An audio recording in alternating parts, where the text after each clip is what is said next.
Hey, welcome back. Welcome back to being sad about the things that weren't and the things that won't be. No better way to cope with Hollywood's talent in creating trash fires using your favorite toys to keep itself alive. Pretty disrespecting endeavor. The complete fiascos which often tend to spawn from those don't hurt me as much. Your Dragon Ball evolutions. Dung from top to bottom. From where I'm standing, Dragon Ball fans don't even seem to grieve it. They look like they're just laughing at it. Everything about it is so bad that it almost invalidates the whole piece, so in the end it feels like nothing went to waste.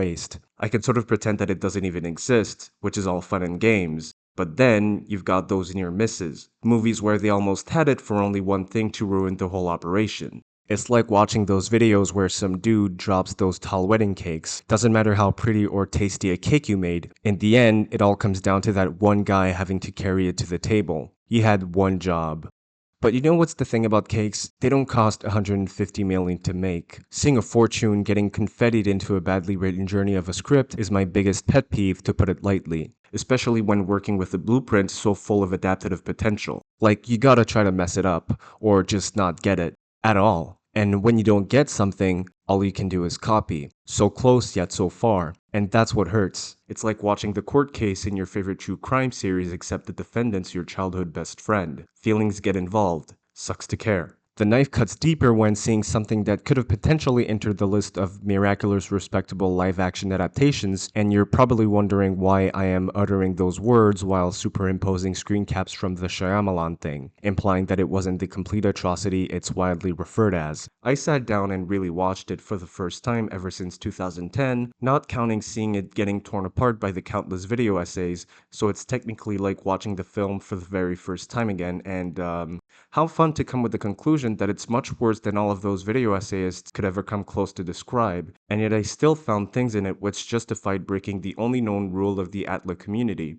There is no movie in Ba Sing Se. I don't care what the Daily wants you to believe, I'm not scared of them. I actually kinda like their attention, so we're back to reminisce about 2010 because Netflix reopened a wound I forgot I had, getting me sadly inclined to retrospect, and now I have thoughts. I know it's bad. I can at least thank it for helping me find things to appreciate in the most unlikely places.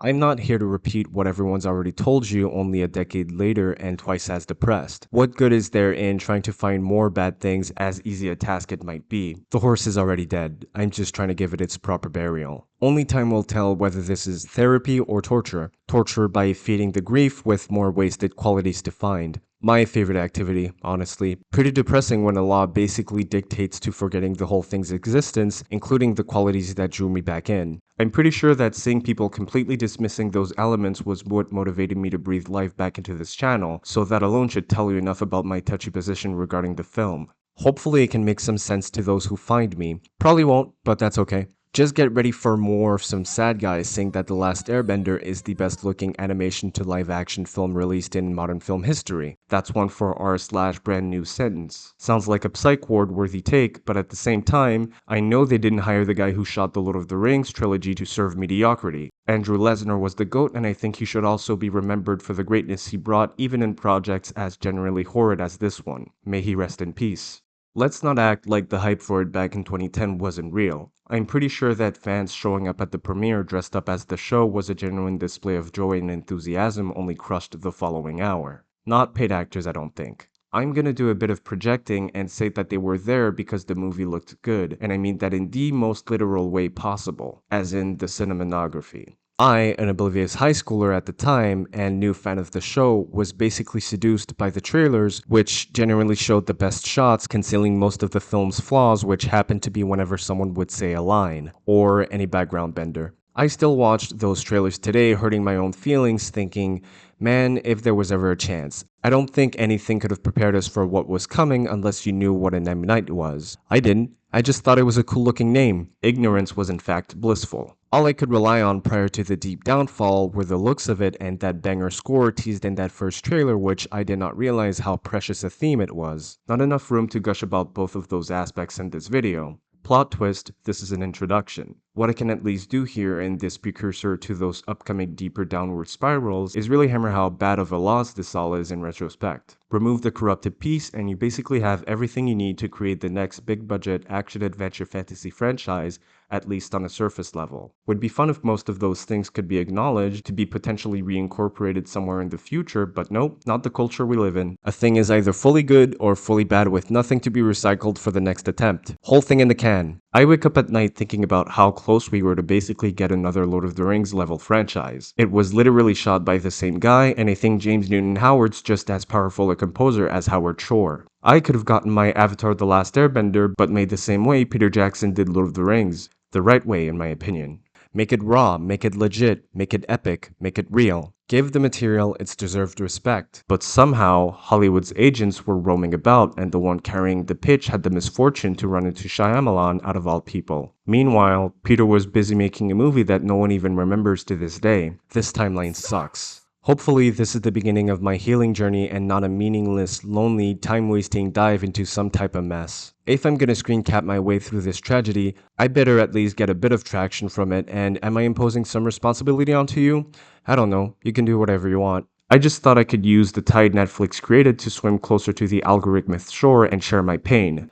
That was a disgusting metaphor and I apologize for it. I promise I don't talk like this at recess. I am curious to how big a community I could start just by luring people into looking at those practical sets built for the Northern Water Tribe or the refreshing high-key cinematography, which feels kind of fresh after half a decade of dim, squint-inducing, naturalistic, Fraser-esque shots. And listen, I like Dune, okay? Put the knife away. Yes, I think forcing ourselves to only see the big picture and repress all the valuable elements would be nothing but a huge disservice to movies akin to it that would follow.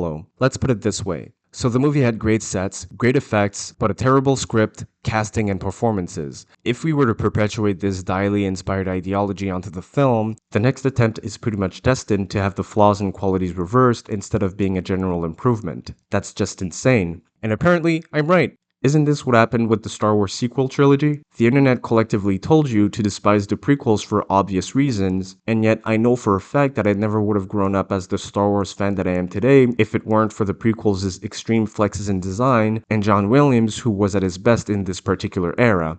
And yes, I think his prequel score is superior to the OT. Well, I'm just full of hot takes today, aren't I? Those were the things that drew me back in despite everything else. There was value, and yet you never hear your Chris Tuckmans, your Jeremy Johns, or your Red Letter Medias talk about those obviously integral aspects to why you might love a thing. And by consequence, we got what they, and ultimately we, asked for. The complete binary opposite to that condemned prequel trilogy and to a fault. The antithesis in every aspect pretty much groomed by a bad film discussion practice, and I think bringing attention to all this is part of my mission, hopefully, desperately encouraging better content. I mean art. This feels urgent because it's only a matter of time till Universal, or Paramount, or worse, Netflix puts its grubby hands on your favorite animated series only to turn it into the next cinematic Hindenburg. I don't want my Naruto movie to look like this. Frankly, I'd sleep better at night if they just abort the project. But if they're gonna do it right. And there's a way. We can help, and I refuse to believe that this is just being naive. We just need to spice in some rationale into the dialogue. Help me get rid of this delusion of me being the only one unable to move on from how quote-unquote close we were from getting something great. Feeling like Thor in the beginning of Endgame. Like I'm the only one mourning the actual talent that went into it, but I'm not that special. If anything, this is just for catharsis. Therapy. The most I can do is attract other heartbroken, like-minded victims into this strange, lukewarm anon meeting and see what we can do from here. Hopefully creating a loud enough echo to be heard and carried by those actually making the stuff. Well, there's my hopeful note. Alright, I say we disperse. That was fun. Thanks for tolerating this. Hope to see you next time. Donuts and coffee at the exit.